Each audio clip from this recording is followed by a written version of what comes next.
Brother ಕೈಯಪ್ಪ. ಅದು ಆ ಕಡೆಗೆ ಹೋಗ್ಬೇಡ, ಇನ್ನು ಈ ಕಡೆಗೆ ಈ ಕಡೆ ಬಂದು ಅದು ಆ ಕಡೆ ಹೋಗ್ಬೇಡಿ. ಅಲ್ಲಿ ಜಂಪ್ ಮಾಡ್ಬಿಡ್ತೀನಿ. ಇದಾನಿತ್ತು ಇಲ್ಲ ಕೆಳಗಡೆ ಇಳ್ತಾನೆ. ಏನು ಮಾಡಲ್ಲ, ನೀವು ಆರಾಮಾಗಿ ಅವ್ನು ಮುಖ ನೋಡ್ತಾನೆ ಅಷ್ಟೇ. ನಮ್ಮ ಹತ್ರ ಟಿಕೆಟ್ ತಗೊಂಡಿದ್ದಾಯಿತು. ಟಿಕೆಟ್ ಇಲ್ಲಿ ಕೂಪನ್ ಫಾರ್ಮೆಟ್ ಇದೆ. ಒಬ್ಬರಿಗೆ 295 ರೂಪಾಯಿ. ಅದೊಂದೇ ಕೈಯಲ್ಲಿ ಈಸಿ ಆಗ್ತದೆ. ಗುರು ಡಬಲ್ ಕಲ್ಲಾಗಿ ಬರುತ್ತೆ, ಸಿಂಗಲ್ ಕಲ್ಲಾಗಿ ಬರುತ್ತೆ. ಏನಾದರೂ ಹೇಳ್ತೀಯಾ?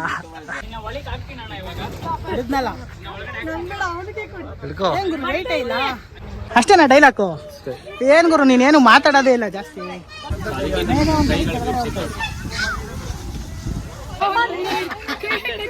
ಆಯಿತು, ಅದಕ್ಕೆ ಪ್ರಾಬ್ಲಮ್ ಆಯಿತು ಅಂದರೆ ನೀವೇ ಅದಕ್ಕೆ ರೆಸ್ಪಾನ್ಸಿಬಲ್ ಆಗ್ತೀವಿ. ಓಕೆನಾ? ದಯವಿಟ್ಟು ಯಾರೋ ಅದನ್ನು ಏನು ಓಡಾಡೋದು ಇಟ್ಕೊಳ್ಳೋದೆಲ್ಲ ಮಾಡೋಕೆ ಹೋಗ್ಬಿಡಿ. ಕುತ್ಕೊಳ್ಳಿ ಒಂದೊಂದು ಕಡೆ. ಏನಪ್ಪ ಕಂದ ನಿನ್ನ ಹೆಸರು? ಹಾಂ, ಒಣ್ಣೆ ಬುಸ್ಕೋತಿದ್ದಂಗೆ ಇದ್ದಲ್ಲ. ಅಣ್ಣ ಓಡಾಡಬೇಡಿ, ಕುತ್ಕೊಳ್ಳಿ. ಗುರು ಹಿಂದಿನ ಆಯ್ತಾ?